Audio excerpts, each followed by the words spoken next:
Cher ami, bonjour. C'est un réel plaisir de vous retrouver pour une nouvelle vidéo dans le cadre du vlog de Armand.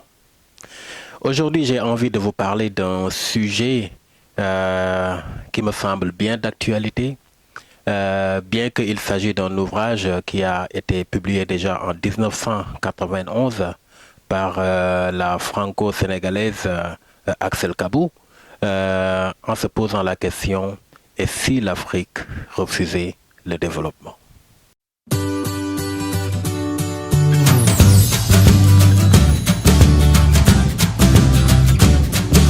La polémique interrogation « Et si l'Afrique refusait le développement » de l'essayiste Axel Kabou, lancée voici déjà un quart de siècle, continue à susciter de nombreuses réflexions au sein des milliers d'intellectuels africains, d'autant plus avec le climat de crise et d'insécurité qui règne partout en Afrique.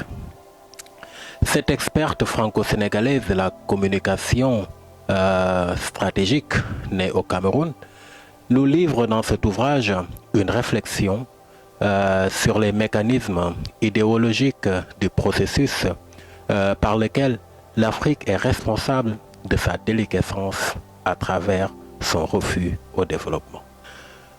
Son ouvrage revêt un intérêt capital au vu des bouleversements contemporains observés en Afrique. En effet, de nombreux travaux se sont longtemps acharnés à décrire par le menu la logique occidentale de domination qu'à mettre la logique africaine de suggestion, sans laquelle la première ne saurait objectivement exister. La force de cet ouvrage est qu'il se détache de cette logique d'aveuglement, de théorisation abusive, dépourvue de pouvoir d'action pour interroger les mentalités africaines et comprendre la stagnation du continent. Peut-on vraiment parler de sous-développement sans le mettre en rapport avec les mentalités et les cultures africaines?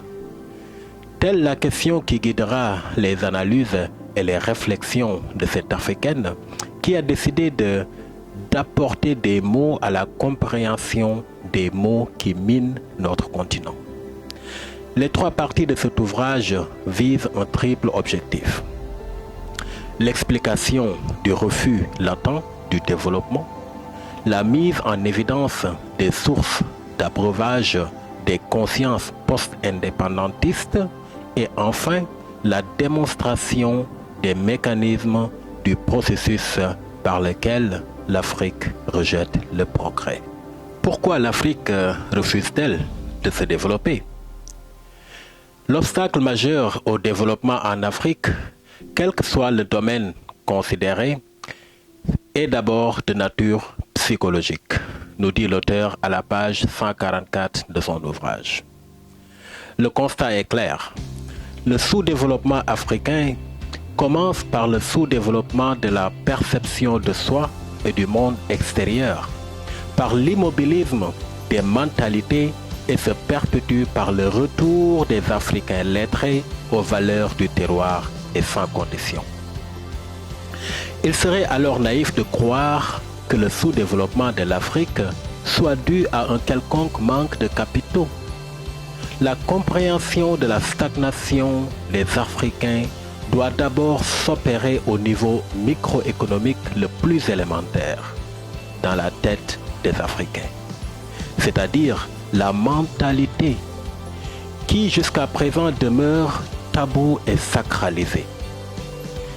Il est vrai que rien n'est plus mobilisateur, plus subversif que la pensée. Et s'agissant de la pensée africaine, elle est bien corrosive.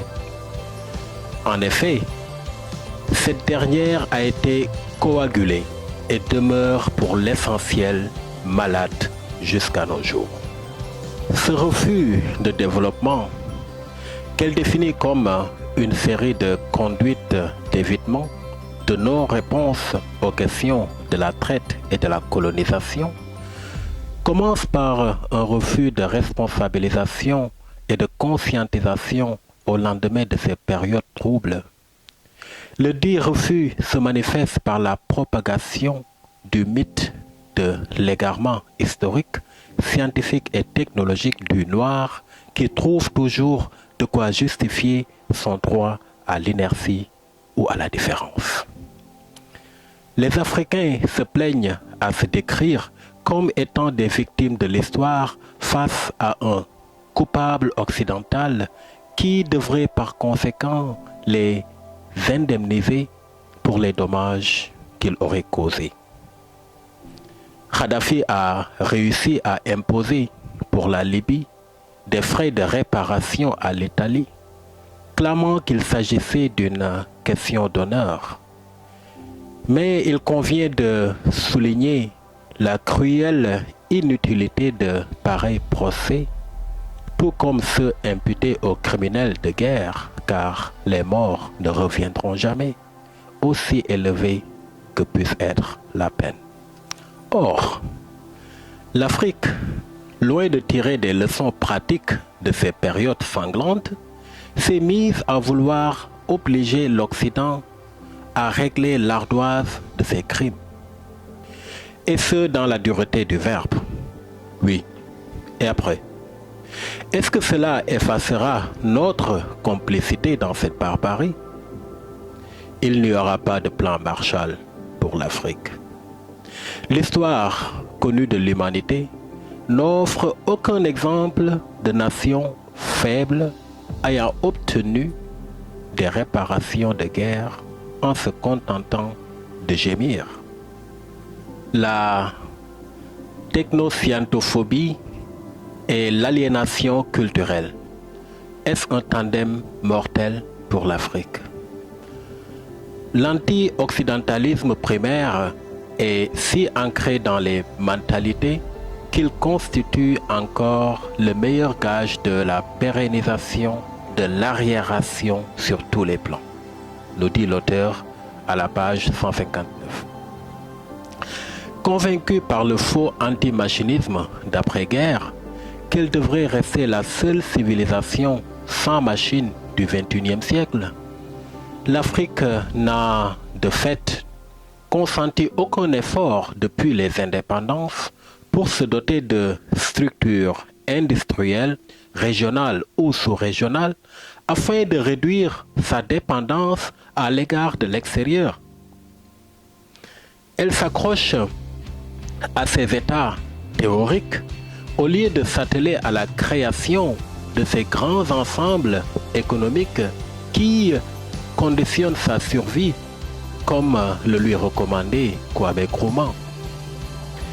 Elle lance de grands appels vers l'Europe, d'autant moins disposée à voler à son secours qu'elle est actuellement confrontée à de graves débats historiques, économiques et sociaux. L'Afrique est donc le lieu où les leçons maladroitement apprises renforcent l'arriération initiale et laissent pantois devant d'apparents revirements. La technoscientophobie africaine entraîne sa double marginalisation. D'une part, d'avec ses anciennes collègues, donc la Chine, l'Inde, le Brésil, qui hier étaient au même poste, et d'autre part avec les Européens, qui, de par la créativité et l'expansion des anciens collègues, se méfient du réveil de l'Afrique. En outre, la conception africaine post-indépendantiste de la culture et de la tradition est un frein au développement. Le dualisme tradition-modernité et pourtant l'aliénation culturelle est un mythe car la plupart des consciences africaines se sont figées, barricadées et repliées sur elles-mêmes après avoir diabolisé les valeurs de la modernité. Le prétexte d'aliénation culturelle a pour fonction d'instaurer un climat de résistance à l'installation d'idées nouvelles dans les mentalités. Il n'y a pas à proprement parler de déracinement, mais plutôt une sorte de mauvaise conscience à l'égard des valeurs traditionnelles. C'est pourquoi, après un demi-siècle d'indépendance, l'Afrique n'a toujours pas effectué l'inventaire de ses valeurs traditionnelles objectivement dynamiques qui pourraient non seulement constituer le fondement solide de politiques cohérentes de développement, mais aussi servir à minimiser les effets pervers de la domination extérieure. Ce mythe de l'antagonisme tradition-modernité va engendrer une pensée polluée, coagulée et absolument inopérante, mais dont on ne pourra se débarrasser qu'au prix d'une révolution mentale permettant de purger une fois pour toutes la honte de la traite et de la colonisation. S'interrogeant sur l'entrepreneuriat en Afrique, elle démontre que les conditions sociologiques et psychologiques de la réussite de la libre entreprise ne sont pas encore réunies en Afrique noire. Ils dépendent d'abord de l'instauration d'un vaste débat sur les mentalités africaines post-indépendantistes et sur les rapports de ces derniers à l'idée même de développement. L'Afrique doit être invitée à repenser ses choix idéologiques et sociaux. Autrement dit, au lieu d'inciter les Africains à s'entre-égorger par programme d'austérité et de privation interposée, il faudrait d'abord chercher à savoir pourquoi l'audace, l'imagination, l'inventivité restent des denrées rares chez eux. Il faut dès lors détruire ce mur culturel qui réprime tout désir de créativité. L'africanisation est-elle la solution?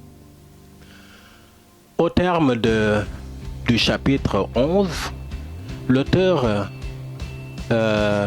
affirme non sans embâge que la véritable africanisation reste à inventer.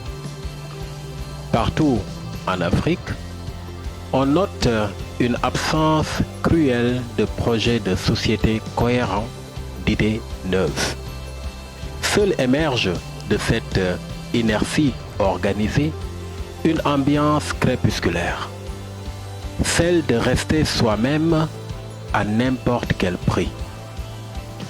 L'africanisation reste encore largement une entreprise cathartique de décolonisation au manque, consistant à planter le drapeau de l'ancêtre vaincu là où flottait celui de l'homme blanc.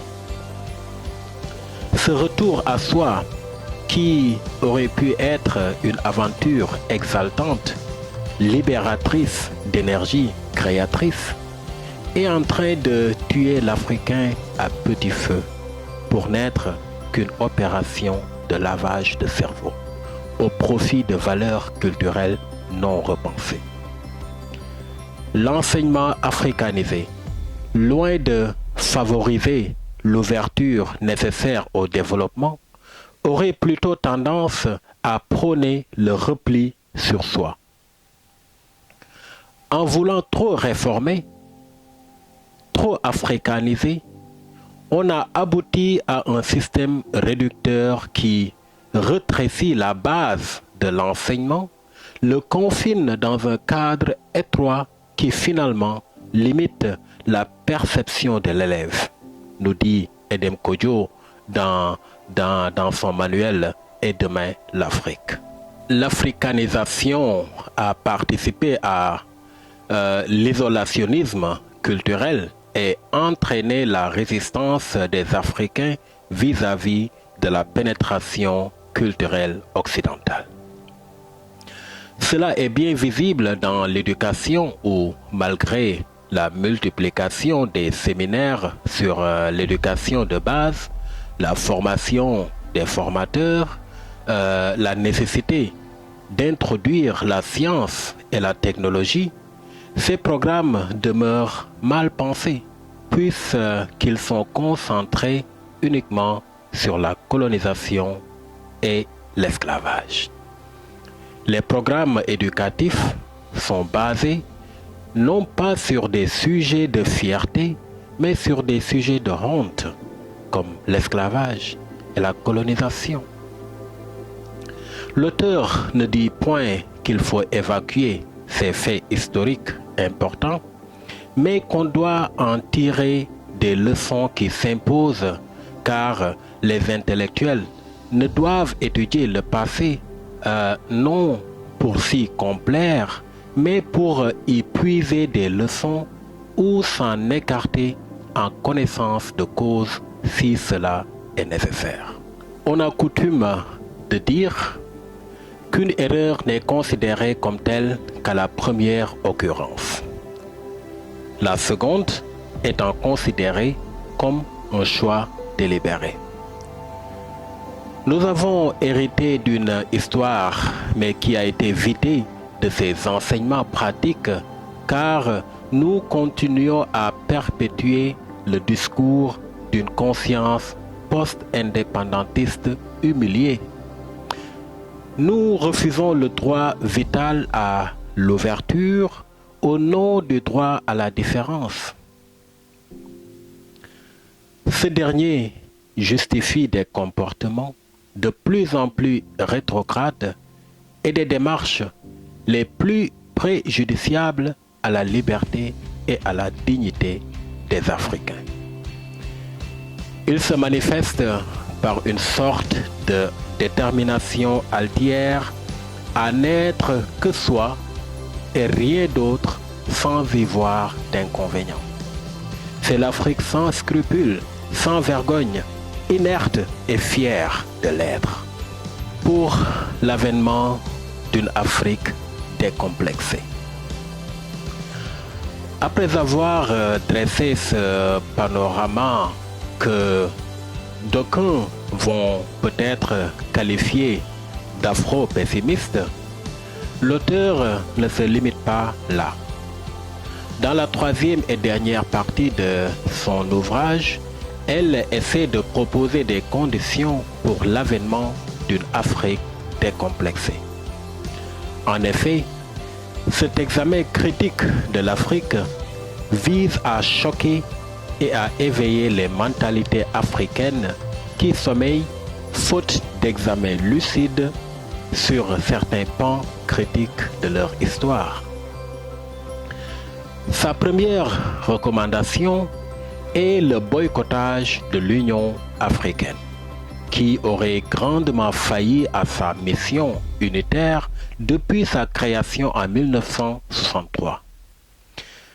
Il serait donc préférable de le dissoudre dès maintenant afin qu'elle ne cause davantage de préjudice au continent. Un rappel historique sur les conditions de création de cette institution nous a permis de comprendre la lâcheté des leaders africains qui, sans vergogne, vont repousser le projet continental d'unité africaine au sens où l'entendait Nkrumah, et ce, afin de pouvoir conserver leur siège. Si la colonisation, la traite négrière et l'insupportable médiocrité actuelle des Africains ne sont pas assez humiliants et convaincants pour les amener à changer de mentalité et s'unir, l'on se demande bien quand ce moment adviendra. Pourquoi les nombreuses humiliations et pressions extérieures qu'ont subies les sociétés africaines n'ont pas provoqué, à l'inverse de ce qu'on a observé ailleurs, une désacralisation suffisamment forte du savoir pour éveiller les consciences aux dangers réels qui les menaçaient? Quand les Africains cesseront-ils de se mépriser, de se vendre les uns les autres? S'interroge l'auteur de Comment l'Afrique en est arrivée là. Ces triples interrogations traduisent l'appel, le cri d'alarme qu'elle lance à l'Afrique que certains disent être mal parti. Néanmoins, l'argutie qu'elle avance sur le métissage culturel peut être sujet à caution. Elle affirme qu'il s'agit d'un mythe reposant sur la conviction erronée que la compréhension des civilisations et des traditions réciproques des peuples est les conditions sine qua non de la communication interculturelle. L'analyse qu'elle développe par la suite montre qu'elle minimise le rôle de la culture comme gage de communication et de communication au profit de la technologie qui serait l'instrument de dialogue et un gage de respectabilité à l'ère de la mondialisation. Bien plus, pour Axel Kabou, la technologie se transfère, s'adapte, se maîtrise. C'est une question de volonté politique et populaire. Pourtant, la puissance que charrie la technologie et désormais la technoscience ne se transfère pas, elle se conquiert. La conquête et la maîtrise de la technoscience par les Africains est le moyen le plus efficace et efficient de pouvoir participer à la mondialisation en tant qu'acteur et non en tant que victime résignée. Toutefois, la conquête et la maîtrise de la technoscience par les Africains ne devrait pas se faire à tout prix et à tous les prix, même à celui de leur âme. Car la technoscience véhicule une idéologie plus ou moins implicite. Mais elle présente dans certains de ces domaines, notamment l'ingénierie génétique ou procréatique, une certaine incompatibilité qui est antinomique à l'éthos africain. En définitive, Kabou nous démontre que l'Afrique est parvenue à prendre ses discours velléitaires pour des véritables efforts de développement, à considérer la dureté de ses propos contre l'Occident pour de vraies bombes meurtrières et l'humanitarisme occidental pour un dû historique. La fiction et la réalité se sont si étroitement imbriquées que pour voir une amorce de développement, il faut d'abord dénuer l'écheveau de mensonges, de vérités approximatives dans lesquelles les mentalités se sont empêtrées à force d'évitement. L'Afrique bâillonnée est un cliché sans fondement qu'il faut absolument écarter pour être en mesure de saisir la dynamique profonde des réalités politiques et des sociétés africaines. Ces dernières ne sont pas des musées, elles sont en acte et en devenir. Le rôle historique de la tradition est de fournir des réponses adéquates aux défis que rencontre inévitablement toute culture vivante, et non de siéger dans un musée. L'Afrique doit donc développer de la curiosité scientifique afin de pouvoir s'affirmer dans les systèmes mondialisés du savoir. La bataille de l'intelligence est un enjeu de pouvoir au plan mondial. L'Afrique ne peut plus se maintenir dans une sorte d'adolescence perpétuelle au point de vue de la recherche. Car s'il est vrai que le développement n'est pas une course contre l'Occident, elle l'est par contre pour les maux croissants et multiples de l'Afrique. Il devrait donc se poser en termes qualitatifs, autocentrés et actualisés. Je vous remercie d'avoir suivi ce vlog de Arma et vous donne rendez-vous très bientôt pour d'autres sujets. Merci bien.